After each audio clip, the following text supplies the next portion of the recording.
పితా పుత్ర పవిత్రాత్మ నామమునా.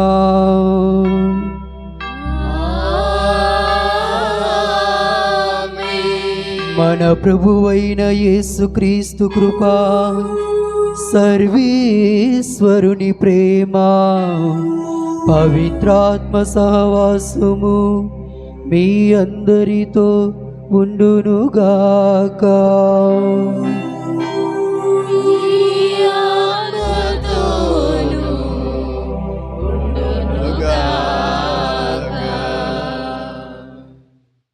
క్రీస్తునాథుని యందు ప్రియమైన సహోదరి సహోదరులారా, దేవుని బిడ్డలారా, దైవ సేవకుడు ధన్యజీవి బ్రదర్ జోసెఫ్ తంబి భక్తులారా, ఈనాడు మనమందరము కూడా 12వ సామాన్య ఆదివారములోనికి ప్రవేశించి ఉన్నాము.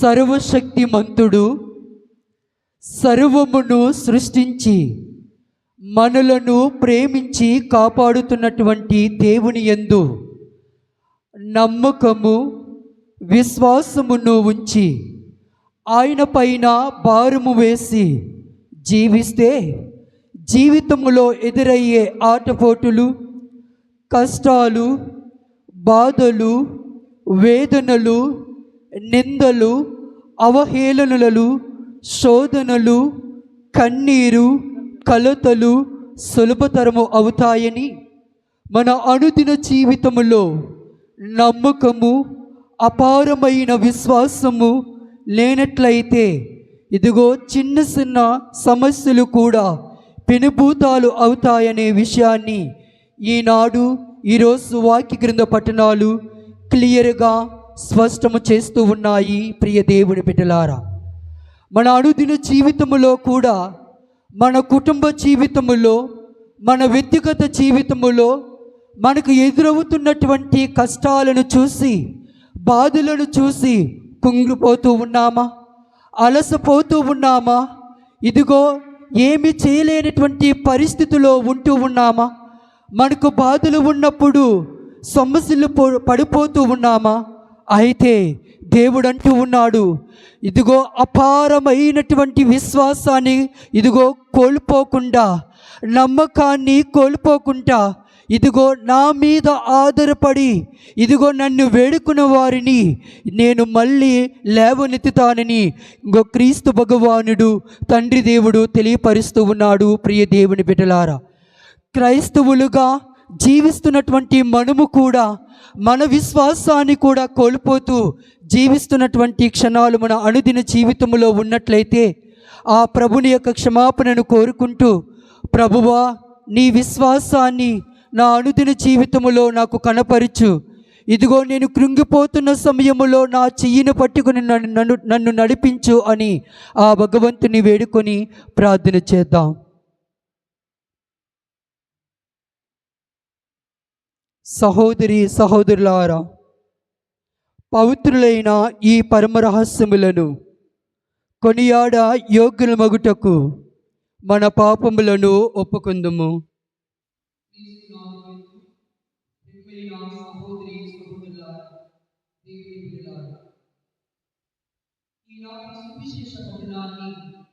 పరిశీలించినట్లయితే అక్కడ కొన్ని పదాలు మనకి కనిపిస్తున్నాయి. గలిలయ సముద్రం అంటే సరస్సు, అది ఒక మంచి నీటి సరస్సు. ఇది సుమారు 53 కిలోమీటర్ల పొడవు ఉంటుందండి. 13 కిలోమీటర్ల వెడల్పు కలిగి ఉంది. లోతు సుమారు 43 మీటర్లు ఉంది. ఇది జోర్దాను నది నుండి ప్రవహిస్తూ ఉంది. ప్రియ దేవుని బిడ్డలారా, ఈ సముద్ర ఉత్తర భాగాన గ్రీకులు, హార్మోనియులు, రోమనులు అనేక మంది నివాసాలు ఏర్పాటు చేసుకుంటూ ఉన్నారు. ఈ సరస్సుతో లేదా ఈ సరస్సులో 230 పడవలు క్రమము తప్పకుండా పనిచేస్తూ ఉంటాయంటండి ఈ గలిలయ సముద్రము దగ్గర. ఈ ప్రజల యొక్క జీవనోపాధి చేపలు పట్టుకోవటము. మరి క్రొత్త నిబంధనను పరిశీలించినట్లయితే ఈ యొక్క మరి నూతన నిబంధనలో నీ ఎక్కడ చూసినా సరే మరి యేసు వాక్య పరిచర్య ఎక్కువగా మరి భాగము కలిగి ఉన్నది గలిలయ సముద్రము ఒడ్డున జరుగుతూనే ఉంది. నువ్వు ఏ సువార్తలో మరి నూతన నిబంధనను పరిశీలించినట్లయితే ఎక్కువగా యేసు ప్రభుని యొక్క సువార్త గలిలయ సముద్రము లేదా గలిలయ సరస్సు అనే ప్రాంతము కొండనే ఆ యొక్క సువార్త జరుగుతూ ఉంది ఎక్కువ భాగం. అయితే ఆ రోజులలో సరస్సు చుట్టూ స్థిర నివాసాలు మరియు గ్రామాల అభివృద్ధి పడవల ద్వారా వాణిజ్యము అధికముగా ఉండేది. మరియు మరిపోతే మత్స్యకారులు అయిన సీమోను పేతురు, ఆంద్రియా, యోహాను సోదరులు ఈ సముద్రము తీరానే ప్రభువు వారిని వెన్నుకుంటూ ఉన్నాడండి. ప్రియ దేవుని బిడ్డలారా, యేసు ప్రభువు జనసమూహానికి బోధించిన తర్వాత సాయంకాల సమయములో అపోస్తులతో మనము ఆవలి తీరన ఒడ్డుమునకు వెళుదాము అని వాళ్ళతో పలుకుతూ ఉన్నాడు. ఇలా వెళుతున్నటువంటి సమయములో ఒక తుఫాను వస్తూ ఉంది. బలమైన గాలులు వీయడముతో ఇదిగో హింసాత్మకమైన ఊహించని తుఫానులాగా ఆ యొక్క సముద్రం అంతా కూడా మారుతూ ఉంది. ప్రియ దేవుని బిడ్డలారా, యేసు ప్రభు శిష్యులు చాలామంది మత్స్యకారులే. చేపలు పట్టినప్పటికీ సరస్సు యొక్క అల్లకల్లోలమైనటువంటి మానసిక స్థితి తెలిసినప్పటికీ వారు ఆందోళనకు గురి అవుతూనే ఉన్నారు. ప్రియ దేవుని బిడ్డలారా, తమ భయాన్ని అదుపు చేసుకోలేకపోతూ ఉన్నారు శిష్యులు. యేసుని నిద్ర లేపుతూ ఉన్నాడు. యేసు వాళ్ళతో ఉన్నారని కూడా మర్చిపోతూ ఉన్నాడు. దేవుడంతటైనటువంటి సజీవుడైనటువంటి దేవుడు కుమారుడు కూడా వాళ్ళతోనే ఉన్నాడు అని కూడా మర్చిపోతూ ఉన్నాడు. దేవుడు వారి యొక్క జీవితములో, వారి అనుదిన జీవితములో దేవుడు చేసినటువంటి అద్భుత కార్యాలు వారి అనుదిన జీవితములో కనులారా చూశారనే కూడా అద్భుతాన్ని వారు మర్చిపోతూ ఉన్నారు. ప్రియ దేవుని బిడ్డలారా, కానీ గందరగోళ సమయములో, భయ ఆందోళన సమయములో, హింసాత్మకమైనటువంటి విధముగా మారుతున్నటువంటి సమయములో వారు మరి భయపడుతూనే ఉన్నారు. యేసుని నిద్ర లేపుతూ ఉన్నారు. తమ భద్రత పట్టించుకోలేదని ఆరోపిస్తూ ఉన్నాడు. మేము చనిపోతూ ఉన్నామే, మేము మునిగిపోతూ ఉన్నామే, ఈ తుఫానులో మేము కూడా మరణిస్తామేమో అని ఒక అలచడి వారి జీవితంలో ఇదిగో ఒక పినిపోతములాగా యేసు ప్రభు ఉన్నప్పటికీ కూడా వారిని వెంటాడుతూనే ఉంది. ప్రియ దేవుని బిడ్డలారా, అందుకోసమే ఈనాటి సువార్త పఠనాన్ని మనం పరిశీలించినట్లయితే మార్కు శుభవార్త 4వ అధ్యాయము మరి 38వ వచనంలో మనం చూసినట్లయితే ప్రియ దేవుని బిడ్డలారా, అప్పుడు యేసు పడవ వెనుక భాగమున తలగడపై తలవాల్చి నిద్రించుచుండెను. శిష్యులు అప్పుడు ఆయనను నిద్రలేపి, గురువా, తమకు ఏమాత్రము విచారము లేనట్లు ఉన్నది, మేము చనిపోవచ్చున్నాము అనిరి. చూడండి, praise the Lord, praise the Lord, praise the Lord, praise the Lord. చూడండి ప్రియ దేవుని బిడ్డలారా, దేవుడు ఉన్నాడని కూడా తెలిసి కూడా ఇదిగో వాళ్ళు ఏమంటున్నాడు, గురువా, మేము చనిపోతున్నామని తెలిసి కూడా మీకు ఏమాత్రము కూడా బాధ లేకున్నట్లు ఉంది, కొంచెమైనా కూడా మీకు ఏ బాధను కూడా కలిగించడం లేదు, మీరు చక్కగా నిద్రపోతూ ఉన్నారు అని యేసునే ప్రశ్నిస్తూ ఉన్నారు. ప్రియ దేవుని బిడ్డలారా, మరి వారి అనుదిన జీవితంలో యేసుతో చూసినటువంటి విశ్వాసము ఏమిటి, యేసులో చూసినటువంటి ఆ నమ్మకము ఏమిటి, యేసును చేసినటువంటి అద్భుతాలు వారి కనులారా వారి అనుదిన జీవితములో మరి వారు చూసినటువంటి అద్భుతాలు ఏమిటి? ప్రియ దేవుని బిడ్డలారా, చూడండి, మన జీవితంలో కూడా దేవుని దగ్గర నుండి పొందుకుంటున్నటువంటి మేలులను కూడా కొన్ని సందర్భాలలో మరిచిపోతూ ఉంటాము. కొన్ని సందర్భాలలో మరి మనకి కలిగినటువంటి ఆకాంక్షలను చూసి కూడా దేవుణ్ణి మరిచిపోతూ ఉంటాము ప్రియ దేవుని బిడ్డలారా. కానీ ఆయనను నిద్రలేపి ఏ విధముగా అడుగుతూ ఉన్నారో చూడండి ప్రియ దేవుని బిడ్డలారా. ప్రభువు వారికి ఎదురవే భౌతిక ప్రమాదాన్ని గుర్తించి గాలిని మందలిస్తూ ఉన్నాడండి. సముద్రాన్ని శాంతి నిశ్చలముగా ఉండు అని ఆదేశిస్తూ ఉన్నాడు ప్రియ దేవుని బిడ్డలారా. ఒక ఉదాహరణ మీ ముందు ఉంచుతూ ఉన్నాను. మానవులైనటువంటి మనము ఒకసారి సముద్ర తీర ప్రాంతాన్ని దగ్గరికి వెళ్ళి అలలు పెద్దగా వెగిస్తున్నప్పుడు, అలలు పెద్దగా పైకి లెగిస్తున్నప్పుడు నువ్వు శాంతింపము, ఎందుకు ఇలాగ పైకి లెగిస్తున్నావు అని మనము అడిగినప్పుడు అది శాంతిస్తుందా? చెప్పండి ప్రియబిడ్డలారా. అది అలలు పైకి లేవకుండా అలాగే యథాస్థితిలో ఉంటుందా? ఉండదు. కానీ క్రీస్తు ప్రభుని మాత్రము ఒక అద్భుత శక్తితో ఇదిగో నువ్వు శాంతింపము, అలాగే ఉండుము అని గద్దిస్తూ ఉన్నాడు. చిన్నపిల్లలు ఒక ప్రక్క ఎక్కడికైనా వెళ్ళినప్పుడు సరిగా కూర్చోకపోతే మనం ఏ విధంగా అయితే గద్దిస్తూ ఉంటామో, సరిగ్గా కూర్చో, లేకపోతే సరిగ్గా వినుము, పెద్దలు చెప్పినట్టు వినుము అని ఏ విధంగా గద్దిస్తామో, ఈ యేసు ప్రభువు కూడా ఈ సముద్ర సరస్సుని కూడా ఏమంటూ ఉన్నాడు? గద్దిస్తూ ఉన్నాడు. ఇదిగో మౌనముగా ఉండుము, మౌనముగా ఉండుము, ఓ గాలి నువ్వు మౌనముగా ఉండుము అని, శాంతముగా ఉండుము, గమ్మున ఉండుము, ఇదిగో నీవు నిశ్శబ్దముగా ఉండుము అని గద్దిస్తూ ఉన్నాడు ప్రియ దేవుని బిడ్డలారా. అందుకోసమే మార్కు శుభవార్త 1వ అధ్యాయము 25వ వచనాన్ని మనం పరిశీలించినట్లయితే, నోరు మూసుకొని వీని నుండి వెడలిపొమ్ము అని యేసు దానిని గద్దింపగా అది వానిని విలవిలలాడించి బిగ్గరగా అరిచి వదిలిపోయెను. చూడండి, ఇక్కడ కూడా ఏ విధముగా అయితే ఈనాటి స్వార్థ పట్టణములో క్రీస్తు భగవానుడు మందలిస్తున్నాడు, శాంతింపుము అని ఏ విధంగా అయితే తెలియచేస్తూ ఉన్నాడు, దయ్యాన్ని బహిష్కరించడానికి కూడా యేసు ఉపయోగించిన అదే పదాలను కూడా ఈ మార్కు శుభవార్త 1వ అధ్యాయము 25వ వచనములో కూడా ఇదిగో ఆ యొక్క పదాలను ఉపయోగిస్తూ ఉన్నాడు. నోరు మూసుకొనుము అంటూ ఉన్నాడు.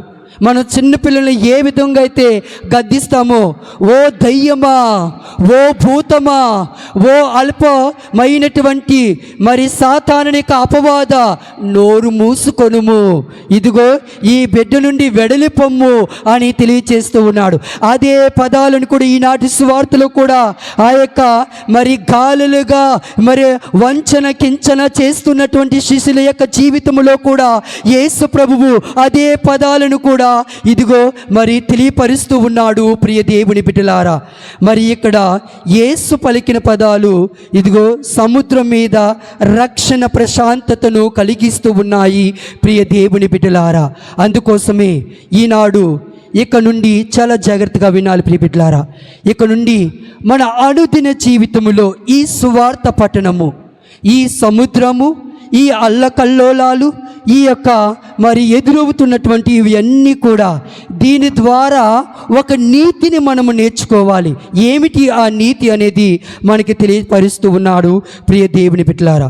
ఇక్కడ యేసు అద్భుతమైనటువంటి బాహ్య ప్రపంచం మీద తనకున్న అధికారాన్ని వ్యక్తపరుస్తూ ఉన్నాడు. 2, శిష్యుల్ని అర్థము చేసుకున్న యేసు ప్రభువు మీరెందుకు భయపడుతున్నారు అని ధైర్యము చెబుతూ ఉన్నాడు. అక్కడ మనం గ్రహించవలసిన విషయం ఏమిటంటే, యేసు ప్రభువు మనలో ఉంటే, చాలా జాగ్రత్తగా వినాలి ప్రియ బిడ్డలారా, యేసు ప్రభువు మనలో ఉంటే లేదా మనతో ఉంటే మనకు ఏ హాని రాదు, మరి ఏ కష్టము రాదు, ఏ అపవాద వాటిల్లదు. ఇదిగో యేసు ప్రభు నీ పక్షాన నిలబడతాడు.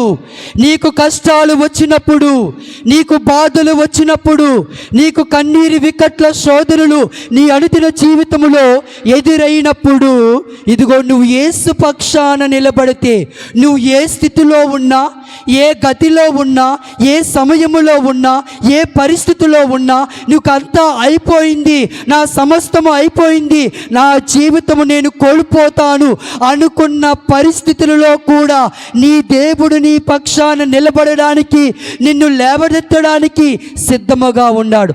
ఆ సిద్ధాన్ని ఇదిగో నువ్వు అనుస్కరణముగా చేసుకోవాలంటే ఏమి కావాలి? విశ్వాసము కావాలి. విశ్వాసము కావాలి.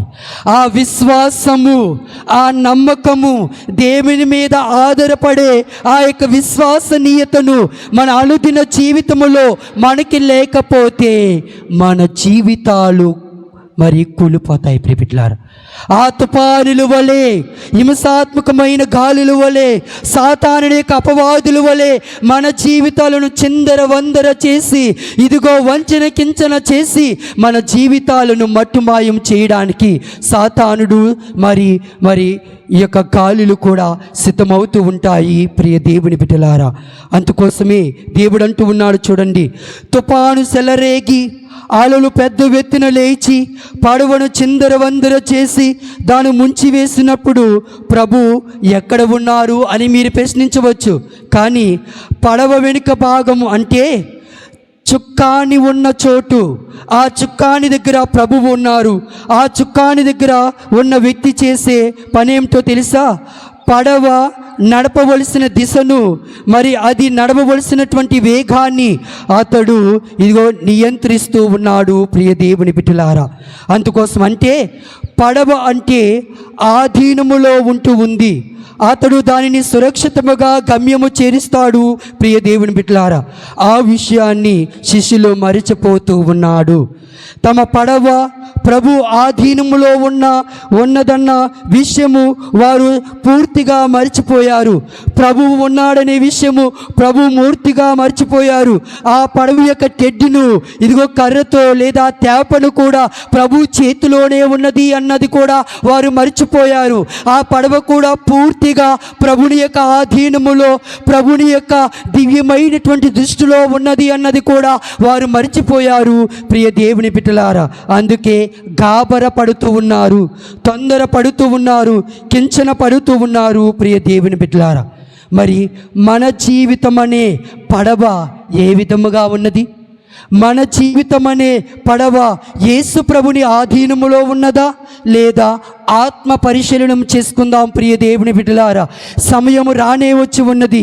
మన జీవితాలు ఆయన చేతుల్లో ఉన్నాయి అని వాళ్ళకు గుర్తున్నట్లయితే వాళ్ళు ఏ భయము, ఏ భీతి కూడా వాళ్ళకి ఉండేది కాదు.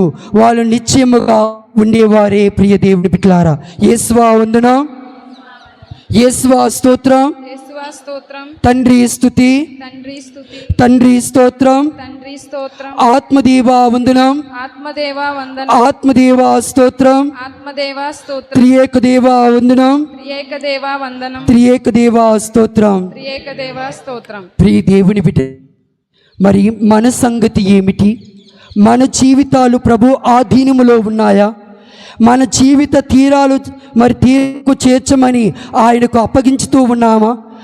ఏకసార్లు మన జీవితాలను మనమే నడుపుకోవాలి, మరి చూడటం వలన నడుపుకోవాలని, మరి దాని వలన మనము కొన్నిసార్లు చిక్కుల్లో పడుతున్నప్పుడు మరి మనము జీవిత అనే నావను ప్రభువునకు అప్పగించాలని మనకి తెలియపరుస్తూ ఉన్నారు. అయితే ఒకసారి ఆత్మ పరిశీలనం చేసుకుందాం. మన జీవితాలు ఏ విధముగా ఉన్నాయి? మన యొక్క జీవితం యొక్క పడవ, ఆ యొక్క నావను నడిపిస్తున్నటువంటి దేవుడు ఏ విధముగా ఉంటూ ఉన్నాడని ఆత్మ పరిశీలనం చేసుకుందాం.